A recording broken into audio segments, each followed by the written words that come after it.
My name is May, and at 62 years old, I thought I had seen everything life could throw at me.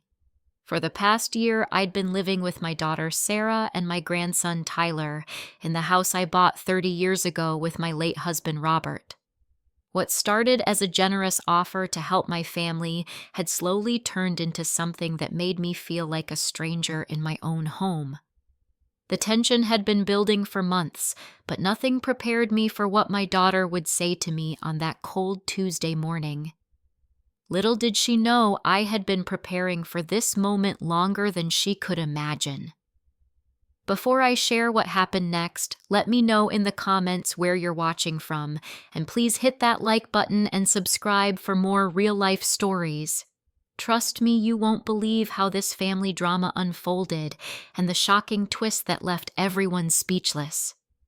To understand how we got to that devastating moment, I need to take you back to where it all began.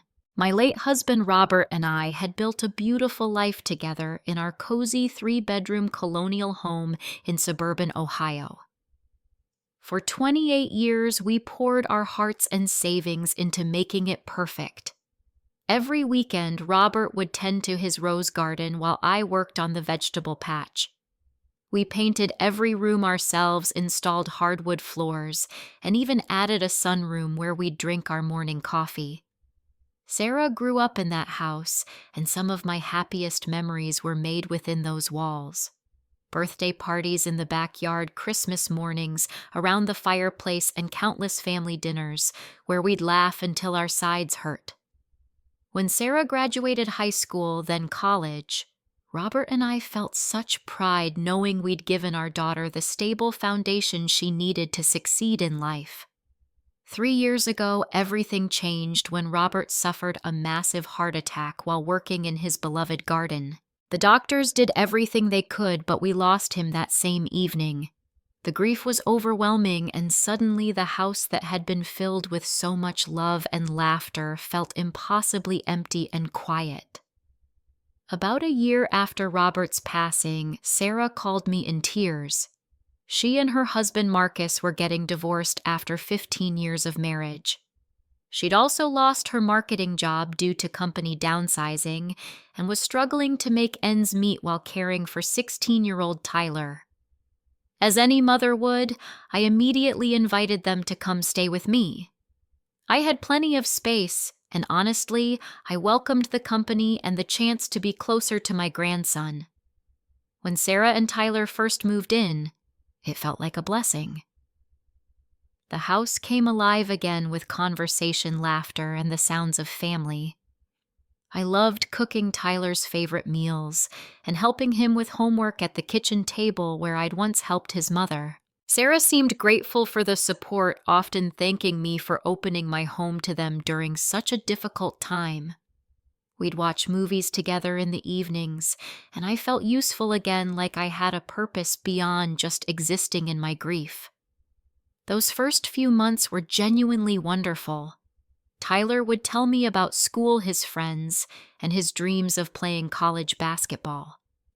Sarah and I would have long conversations about her job search and her plans for the future. I felt like I was getting my family back, and the loneliness that had consumed me after Robert's death finally began to lift. The house felt warm and lived in again, but as weeks turned into months, I began to notice subtle changes in how they treated me. Sarah started speaking to me less like her mother and more like a roommate she barely tolerated. She'd make family plans without consulting me, rearrange furniture without asking, and invite people over without giving me any notice. Tyler began responding to my questions with grunts or eye rolls instead of the enthusiastic conversations we used to have. The shift was gradual but unmistakable. I started feeling less like the generous mother who had opened her home and more like an unwelcome guest who had overstayed her welcome. But this was my house, the home Robert and I had worked so hard for. I tried to push aside these uncomfortable feelings, telling myself that Sarah and Tyler were just adjusting to our new living situation and that things would improve with time. As the months went by, what had started as minor irritations evolved into serious conflicts that made me question everything about our arrangement. The first major blow-up came when Sarah sat me down and explained that I needed to start contributing more financially to the household expenses.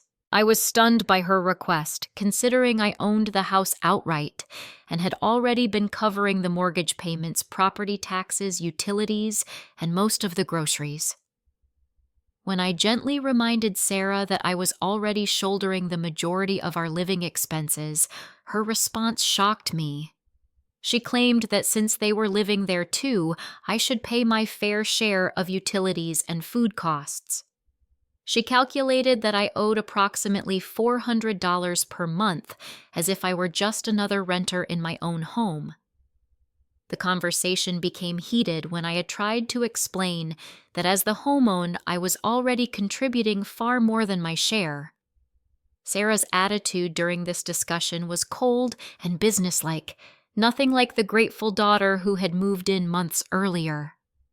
She accused me of being cheap and taking advantage of their situation. When I pointed out that I had invited them to live rent-free in my home during their time of need, she rolled her eyes and said I was being dramatic. The hurt I felt in that moment was indescribable. Things got even worse when Tyler started joining these financial discussions with an attitude that left me speechless. During one particularly painful conversation, my 16-year-old grandson looked me straight in the eye and told me I wasn't real family since I was just his grandmother, not his parent. He said that his mom and dad should make the decisions about money and house rules, not me. The casual cruelty in his voice when he said I wasn't real family still makes my chest tight when I think about it. Tyler's behavior toward me changed dramatically during this period. He stopped saying good morning or acknowledging me when I'd greet him. When his friends came over, he'd act as if I didn't exist, never introducing me or even mentioning that I was his grandmother. He'd leave messes throughout the house and ignore my polite requests to clean up after himself. When I'd cook dinner, he'd take his plate to his room without a word of thanks. The most painful part was watching him treat the house like it belonged to him and his mother, not me. He'd blast music late at night, leave the television on all day, and invite friends over without asking permission. When I'd gently suggest he check with me first before having company, he'd laugh and say he didn't need permission from someone who was just living there temporarily. The casual dismissal in his tone made it clear that he saw me as the outsider, not them. Meanwhile, Sarah began exhibiting behaviors that made me increasingly uncomfortable in my own home. She started bringing different men home for dates often without any advance notice. I'd come downstairs in the morning to find strangers in my kitchen eating my food and drinking my coffee as if they lived there. When I mentioned that I'd prefer some notice before she brought guests home, Sarah accused me of trying to control her dating life and said I needed to respect her independence as a grown woman. These men would often stay late into the evening talking loudly and watching television until well past midnight. My bedroom was directly above the living room, and their voices would keep me awake. When I asked Sarah if they could keep the noise down after 10 o'clock, she told me I was being unreasonable and that I should just wear earplugs if I couldn't handle normal household sounds. I felt like a prisoner in my own bedroom, afraid to come downstairs and deal with the tension. The situation reached a breaking point when Marcus unexpectedly returned to the picture. I came home from grocery shopping one afternoon to find him sitting at my kitchen table, as if he had every right to be there. Sarah had apparently decided to reconcile with him without bothering to discuss this major development with me. When I asked about his sudden presence in my home, Sarah simply said they were working things out and that I should be happy for them. Marcus had never liked me even during his marriage to Sarah. He'd always been polite but distant, and I suspected he viewed me as an interfering mother-in-law. Now that he was back, his hostility toward me became much more obvious and uncomfortable. He'd make snide comments about how I spent my money, criticize my cooking, and act as if my presence in the living room was an intrusion when he wanted to watch television with Sarah. During his second week back, I overheard Marcus telling Sarah that I was becoming a burden on their family and that they needed to figure out how to handle the May situation.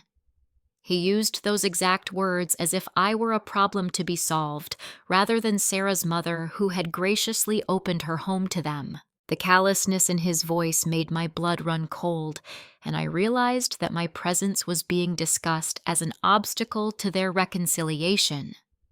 The conversations I accidentally overheard became increasingly disturbing. One evening, while they thought I was asleep, I heard Marcus suggest that they start looking into assisted living facilities for me. He claimed that someone my age shouldn't be living alone in such a big house, and that it would be better for everyone if I were somewhere with professional care. Sarah didn't disagree with him, which broke my heart more than Marcus's cruel words. Tyler enthusiastically supported his stepfather's suggestion, saying that it would be way better if I weren't around all the time. He complained that I was always asking him questions about school and his friends, and that having me there made it awkward when he wanted to hang out with his girlfriend. He said I was too old and annoying, and that he didn't understand why I couldn't just go somewhere with other old people where I'd be happier. Listening to my own family discuss disposing of me like an unwanted piece of furniture was devastating. But it was also eye-opening. I realized that they had stopped seeing me as a person with feelings, rights, and dignity. In their minds, I had become an inconvenience that needed to be managed or eliminated. That night, I made a decision that would change everything. The next morning, I called Grace Patterson, the attorney who had handled Robert's estate planning. I explained my situation and asked her to review all the legal documents related to my house. What I discovered during that conversation gave me hope for the first time in months.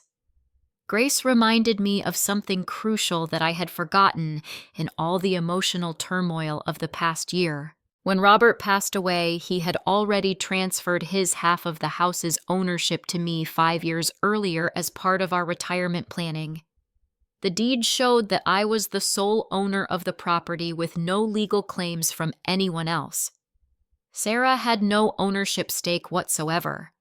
She was essentially a guest in my home with no more legal right to be there than any stranger off the street. Grace advised me to keep this information to myself until I decided how I wanted to handle the situation. She prepared a certified copy of the deed and other relevant documents, placing them in a legal folder that I kept locked in my bedroom dresser. I spent the next few days carefully considering my options and preparing for what I knew would be a confrontation that could change my relationship with my family forever. The morning that would change everything started like any other, but there was electricity in the air that I could feel the moment I walked downstairs.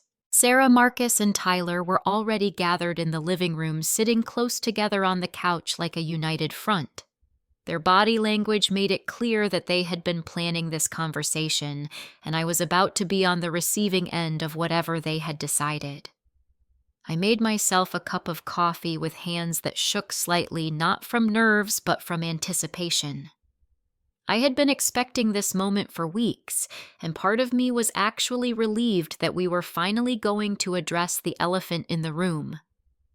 I carried my coffee to the armchair across from them, the same chair where Robert and I used to read the Sunday paper together, and waited for them to begin. The tension in the room was thick enough to cut with a knife. Tyler kept glancing between his mother and stepfather, clearly excited about whatever was about to happen.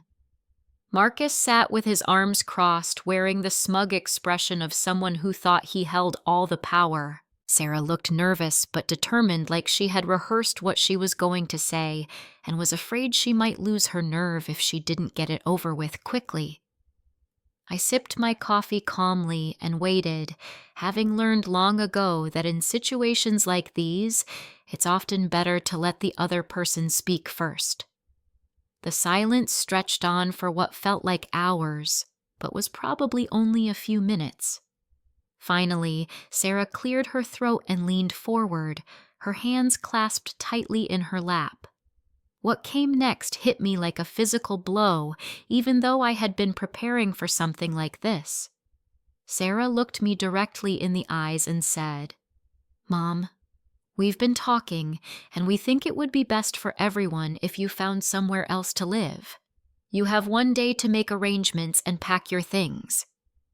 The casualness with which she delivered this devastating news was almost more shocking than the words themselves. She spoke as if she were discussing the weather, not telling her 62-year-old mother to get out of her own home within 24 hours. There was no apology, no acknowledgement of how cruel this demand was, and no recognition of everything I had done for them over the past year. Marcus immediately jumped in to support Sarah's ultimatum, explaining that the house was too small for 4 adults and that my presence was creating unnecessary tension in their relationship. He said they needed privacy to work on their marriage and that having me there was making it impossible for them to function as a family unit. His tone was condescending, as if he were explaining something obvious to a child who couldn't understand simple concepts. Tyler's contribution to this ambush was the most painful of all. He looked at me with complete indifference and said, "Besides, you're not really our family anyway. You're just my grandmother, and Marcus is right that we need our space. There are plenty of nice places for old people where you'll probably be happier with people your own age." The 3 of them sat there looking at me expectantly, as if they genuinely believed I would simply accept this treatment and meekly agree to leave my own home within 24 hours. Sarah even had the audacity to pull out a piece of paper with the names and phone numbers of several assisted living facilities in the area that she had researched for me. For a long moment, I sat perfectly still, letting their words sink in and observing their faces. Sarah looked relieved to have finally said what she'd been thinking for months. Marcus appeared satisfied, like he had successfully solved a problem that had been bothering him. Tyler seemed almost giddy with excitement at the prospect of having me gone. None of them showed even a flicker of guilt or concern about what they were asking me to do. Then I did something that surprised all of us. Instead of crying, arguing, or begging them to reconsider, I smiled. It wasn't a happy smile, but rather the smile of someone who has just realized they're holding much better cards than their opponents know. I set down my coffee cup, walked to my bedroom, and returned with the leather briefcase that Grace had given me containing all my legal documents. The transformation in the room when I opened that briefcase was immediate and dramatic.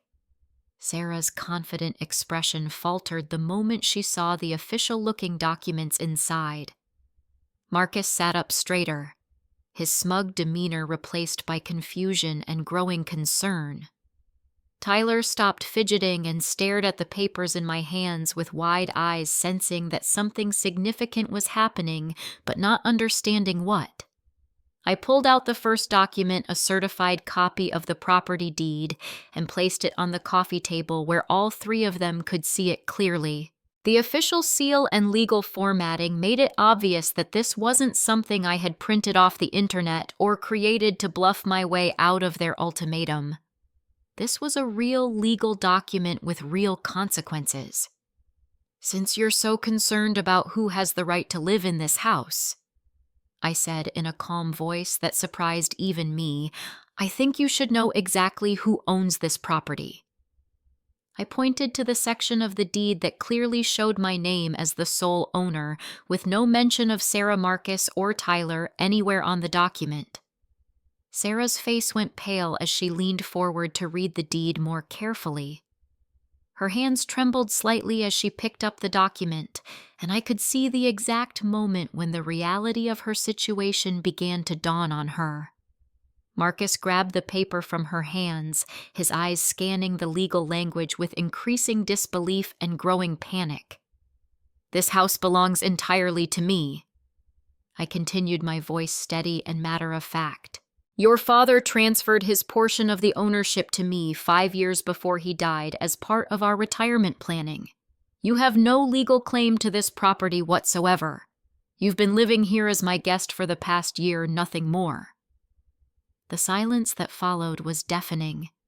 Tyler looked back and forth between his mother and stepfather, clearly confused by their shocked expressions and trying to understand what was happening. Marcus set the deed back on the table as if it had burned his fingers, and Sarah stared at me like she was seeing a stranger instead of her mother. I reached into the briefcase again and pulled out additional documents that Grace had prepared for me. "These are eviction notices," I explained, placing 3 papers on the table.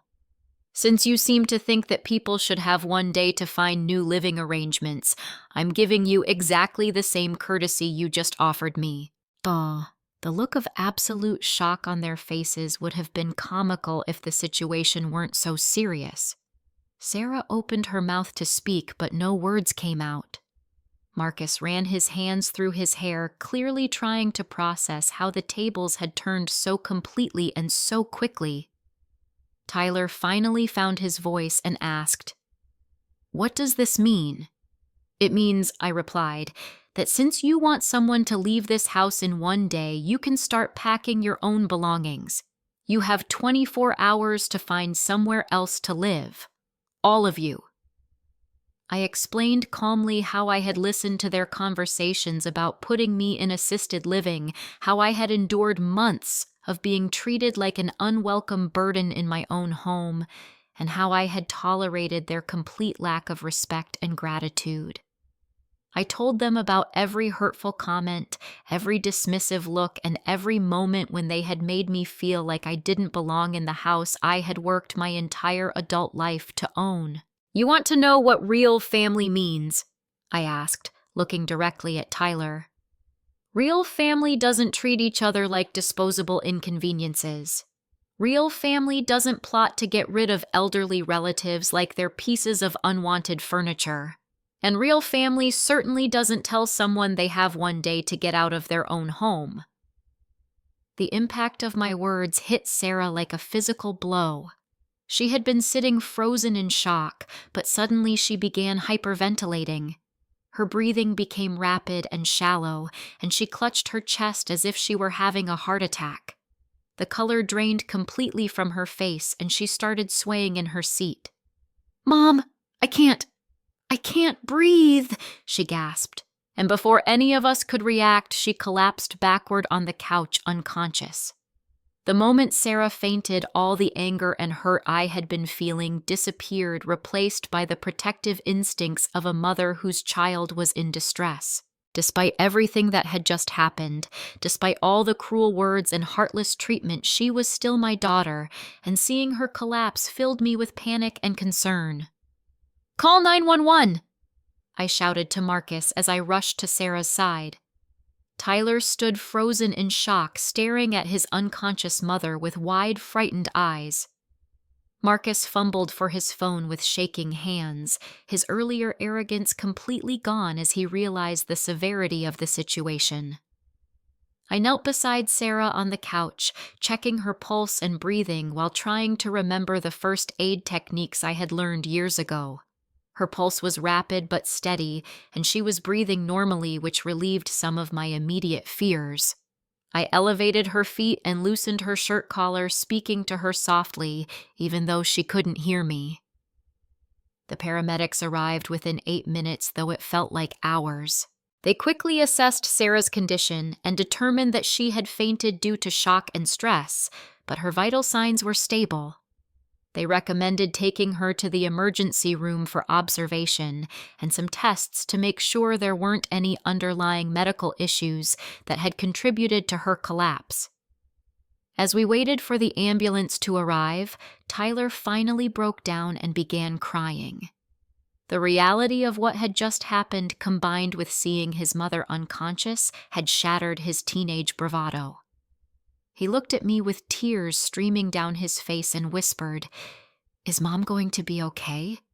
Is this because of what we said to you?" The vulnerability in his voice reminded me of the little boy he used to be before all this family drama had poisoned our relationship. I put my arm around his shoulders and assured him that his mother would be fine, that sometimes adults faint when they're overwhelmed, and that the doctors would take good care of her. At the hospital, Sarah was admitted for observation and monitoring. The emergency room doctor explained that she had suffered what they called a vasovagal response to extreme stress, which had caused her to lose consciousness temporarily.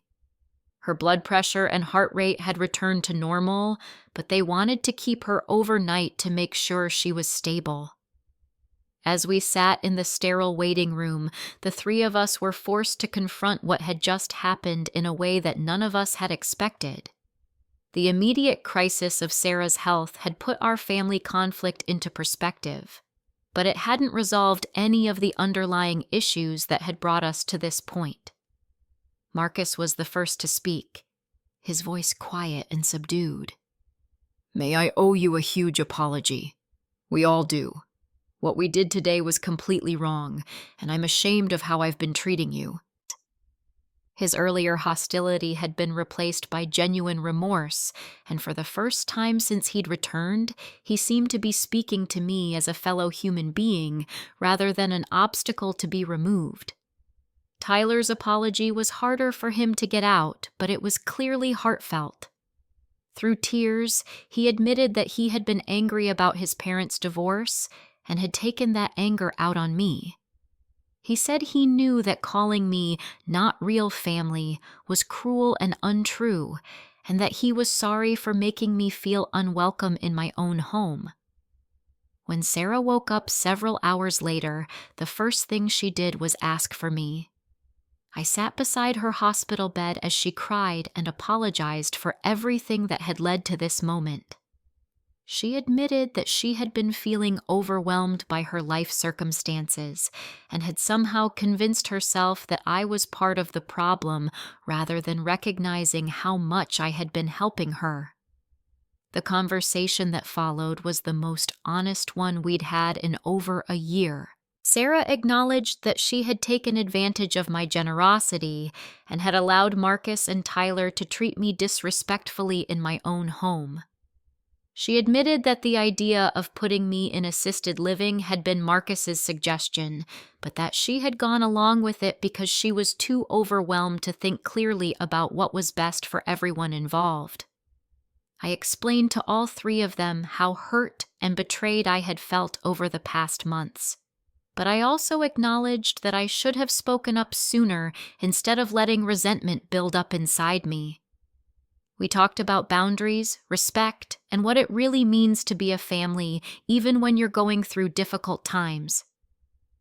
By the time Sarah was discharged the next afternoon, we had reached an agreement about how we could continue living together in a way that would work for everyone. It wouldn't be easy, and it would require significant changes from all of us, but for the first time in months, I felt hopeful about our family's future. The 3 months that followed Sarah's hospitalization were like watching our family slowly heal from a deep wound. The shock of that confrontation and its dramatic aftermath had forced all of us to examine our behavior and make some fundamental changes in how we treated each other. Sarah took the most concrete steps toward improvement. Within 2 weeks of coming home from the hospital, she had found a part-time job at a local marketing firm. It wasn't her dream position, but it gave her a sense of purpose and independence that had been missing since her divorce. She insisted on contributing $300 per month toward household expenses, despite my protests that it wasn't necessary. More importantly, Sarah began treating me like the homeowner and family matriarch that I was, rather than an inconvenient roommate. She started asking my opinion about household decisions, consulting with me before making plans that affected our shared living space, and showing me the respect that I had been missing for so long. Our evening conversations became genuine exchanges between mother and daughter again, not the strained interactions we'd been having. Tyler's transformation was perhaps the most remarkable. The boy who had cruelly dismissed me as not real family began going out of his way to spend time with me and help around the house. He started joining me in the kitchen while I cooked dinner, genuinely interested in learning family recipes and hearing stories about his mother's childhood. One evening while we were making his grandfather's famous meatloaf together, Tyler quietly apologized again for his behavior during those difficult months. He explained that he had been angry about his parents' divorce and had blamed me for complicating his life when what he really wanted was for everything to go back to the way it used to be. His maturity in recognizing and articulating these feelings impressed me and gave me hope for the young man he was becoming. Marcus surprised me the most with his efforts to make amends. The man who had once referred to me as the May situation began treating me with genuine respect and consideration. He fixed things around the house without being asked, helped with yard work that had become difficult for me to manage alone, and even started seeking my advice about his relationship with Sarah. One Saturday morning, Marcus approached me while I was working in my garden and asked if he could help. As we weeded the flower beds together, he opened up about his own family history and how his difficult relationship with his stepmother had influenced his initial hostility toward me. He admitted that he had projected his past experiences onto our situation and had failed to see me as an individual deserving of respect. The changes in our daily routines were small but significant. We began having family dinners together again, with everyone contributing to the cooking and cleanup. Tyler would tell us about his school activities and basketball games, and we started attending his games as a family unit. Sarah and I resumed our tradition of watching old movies together on Sunday afternoons, something we hadn't done since the early days of their stay with me. Perhaps most importantly, we established clear boundaries and expectations that everyone agreed to follow. We created a household agreement that outlined everyone's responsibilities for chores, expenses, and respectful behavior. It might sound formal, but having these expectations written down eliminated the confusion and resentment that had been building up when everyone had different ideas about how our shared living situation should work. The legal documents that had shocked them so completely that day remained in my briefcase, but they had served their purpose. The eviction notices were never filed, and the deed remained safely in my possession as a reminder that respect and gratitude should never be taken for granted even within families. Our house began to feel like a home again, filled with laughter, conversation, and the comfortable rhythms of family life. The tension that had made me feel like a stranger in my own house was replaced by a warmth and mutual consideration that reminded me of the best times Robert and I had shared with Sarah when she was growing up. As I sit here today, 6 months after that terrible Tuesday morning that changed everything, I'm struck by how much our family has grown from this crisis. The woman who once felt powerless and unwelcome in her own home has reclaimed not just her space, but her dignity and her rightful place as the family's foundation. Sarah has flourished in ways I never expected. Her part-time job led to a full-time position with better pay and benefits, and she's begun dating someone new who treats both her and our family with genuine respect. More importantly, she's learned to value her independence while still appreciating the support and love that family can provide. Our relationship now is built on mutual respect rather than one-sided dependency. Tyler has become the grandson I always hoped he would be. He calls me Grandma with real affection, now not the forced politeness he used to display. Last month, he asked if he could bring his girlfriend over for dinner so she could meet his family properly, introducing me with obvious pride as his grandmother. When his basketball team made it to the state championships, he insisted that I sit in the front row because, as he put it, "You're my biggest fan, Grandma." Marcus and Sarah's reconciliation has been successful largely because they learned to build their relationship on honesty and respect lessons that our family crisis taught all of us.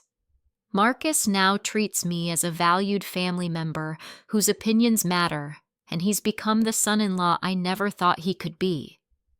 We may never be extremely close, but we've developed a genuine friendship based on mutual respect and shared love for Sarah and Tyler. The house that once felt like a battleground has returned to being a sanctuary filled with love, laughter, and the comfortable chaos of family life. The rooms where we once avoided each other now echo with conversations, shared meals, and the easy companionship that comes when people genuinely care about each other's well-being. But the most important change has been in how I see myself and my own worth. For too many months, I allowed other people to make me feel small and unwelcome in my own life.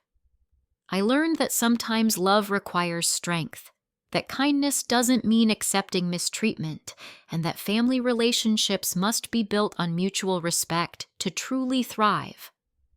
The legal documents that turned the tables that day taught my family an important lesson about taking things for granted. Sometimes people need to understand that your generosity comes from choice, not obligation, and that respect is not negotiable regardless of family relationships. The shock of realizing how close they had come to losing not just their home, but their relationship with me changed their perspective permanently. I've also learned the importance of speaking up for myself before resentment builds to a breaking point. If I had addressed the disrespectful behavior and unreasonable expectations earlier, we might have avoided the crisis that nearly destroyed our family. Communication, even when it's difficult, is always better than silent suffering. Most importantly, I discovered that standing up for yourself doesn't mean you love your family any less. In fact, demanding respect and setting boundaries ultimately made our relationship stronger and more genuine.